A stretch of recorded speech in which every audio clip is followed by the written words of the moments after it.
श्री स्वामी समर्थ. श्री स्वामी समर्थ चरणी वंदन करून आजच्या व्हिडिओला सुरुवात करत आहे. आज आपण जाणून घेणार आहोत श्री स्वामी समर्थ प्रगट दिनाविषयी. श्री स्वामी समर्थांच्या विविध शिष्याद्वारे श्री स्वामी समर्थ परंपरेचा विस्तार फार मोठ्या प्रमाणावर झालेला आहे. अशक्य हे शक्य करतील स्वामी, आणि भिवू नकोस, मी तुझ्या पाठीशी आहे. या वचनावर अगाध श्रद्धेने स्वामी भक्त महाराजांसमोर नतमस्तक होतात.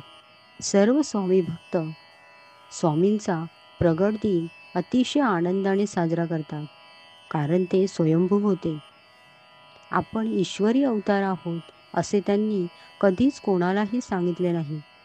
अष्टसिद्धी त्यांच्या आज्ञेत होत्या. वरून क्रोधित दिसत असणाऱ्या श्री स्वामींच्या अंतःकरणात मात्र अखंड प्रेमाचा झरा वाहत असे.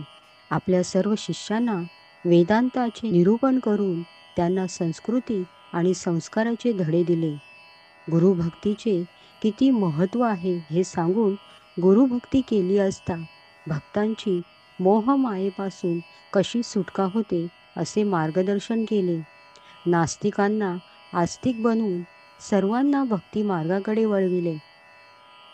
अक्कलकोटचे श्री स्वामी समर्थ हे पूर्ण दत्तावतार आहेत. दत्त संप्रदायात श्रीपाद श्री वल्लभ आणि नरसिंह सरस्वती हे दत्तात्रेयांचे पहिले व दुसरे अवतार म्हणून समजले जात. श्री स्वामी समर्थ हे नरसिंह सरस्वतीच होत, म्हणजे दत्तावतार होत. श्री गुरुचरित्रात प्रत्येक अध्यायात त्यांच्या अनेक अवतारांची महती वर्णली आहे. श्री नरसिंह सरस्वतींचा पुढील अवतार म्हणजेच श्री स्वामी समर्थ होते. श्री शैलयात्रेच्या वेळी कर्दळी वनात रम्य परिसरात अदृश्य झाले आणि श्री शैल्य पर्वताच्या जंगलात समाधी अवस्थेत 300 वर्षे राहिले. श्री शैल्य पर्वतावर प्राचीन काळापासून प्रसिद्ध असलेल्या कर्दळी वनातील निबिड अरण्यात एकांत स्थळी श्री स्वामी समर्थ काष्ठ समाधीत निमग्न होते. शरीरावर लता, वेली, झुडपे आणि मुंग्यांचं वारुळही झालं, मात्र त्यांनी समाधी भंग केली नाही. एके दिवशी एका लाकूड तोड्याने वारुळावरील वेलीवर लाकडे तोडताना घाव घातला. तो घाव वारूळ फोडून श्री स्वामी समर्थांच्या मांडीवर बसला. त्या पाठोपाठ मांडीतून रक्ताची चिळकांडी उडाली. लाकूड थोड्या भयभीत झाला. इतक्यात त्यांची समाधी भंग पावली. ते देहभानावर आले. लाकूड तोड्यास अभयदान दिले, रागावले नाहीत. तसेच तपस्या संपवून इथूनच श्री स्वामी समर्थ विश्वकल्याणासाठी बाहेर पडले. हेच ते चौथे दत्तावतारी सद्गुरू श्री स्वामी समर्थ होत. ते उठून हरिद्वार, केदारेश्वर करून पंढरपूर, बेगमपूर, मोहोळ व सोलापूर असे फिरत फिरत अक्कलकोटला आले. तेथे ते 21 वर्षे राहिले. हेच ते चौथे दत्तावतारी सद्गुरू श्री स्वामी समर्थ होत. स्वामींचा जन्म कधी झाला, कोठे झाला याची ना कुठे नोंद आढळते, ना स्वामींच्या बोलण्यातून कधी त्याचा उलगडा झाला.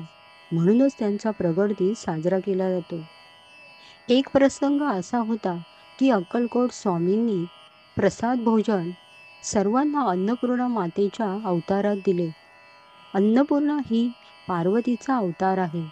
हिंदू संस्कृतीनुसार घरातील सर्वांना पोटभर खाऊ घालणाऱ्या गृहलक्ष्मीला अन्नपूर्णा मानतात.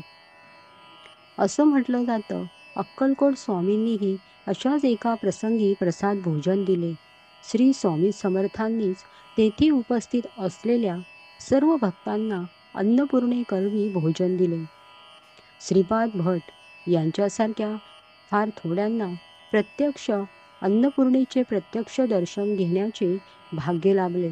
परमेश्वर प्राप्तीचे ज्ञानयाग, भक्तियोग, राजयोग आणि हठयोग हे मार्ग असून त्यांनी आपल्या तपश्चर्येच्या बळावर हठयोग साध्य केला होता.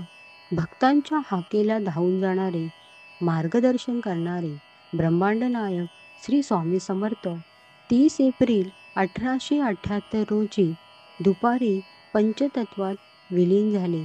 त्यांनी नेहमीच्या बसण्याच्या वटवृक्षाखाली आपला देह ठेवला.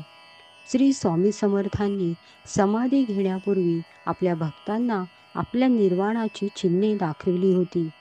आजही स्वामी निस्सीम भक्ती करणाऱ्या भक्तांवर कृपा करतात आणि म्हणतात, भिवू नकोस, मी तुझ्या पाठीशी आहे. या स्वामी समर्थ प्रगट दिनाच्या दिवशी श्री स्वामी चरित्र सारामृताचे पारायण केले जाते.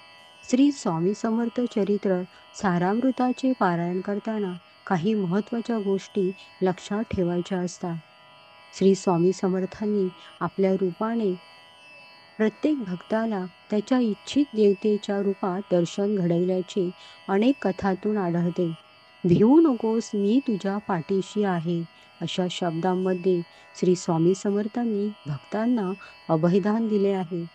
निर्भीडता, स्पष्ट वक्तेपणा आणि आत्मीयता यामुळे लाखो भक्तांना श्री स्वामी समर्थांनी आपलेसे केले.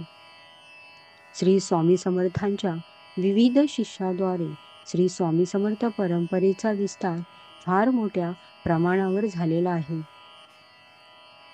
अशक्य ही शक्य करतील स्वामी या अगाध श्रद्धेने श्री स्वामी भक्त श्री स्वामी समर्थ महाराजांसमोर नतमस्तक होतात आणि श्री स्वामी समर्थ प्रत्येक भक्ताची इच्छा पूर्ण करतात आणि त्यांच्यावर आलेली संकटे दूर करतात.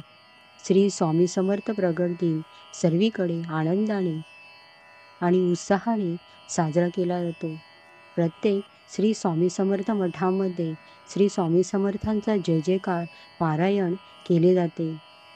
तर अशी होती श्री स्वामी समर्थ प्रगट दिनाविषयीची माहिती. श्री स्वामी समर्थ, जय जय स्वामी समर्थ. श्री स्वामी समर्थ, जय जय स्वामी समर्थ. श्री स्वामी समर्थ, जय जय स्वामी समर्थ. श्री स्वामी समर्थ, जय जय स्वामी समर्थ.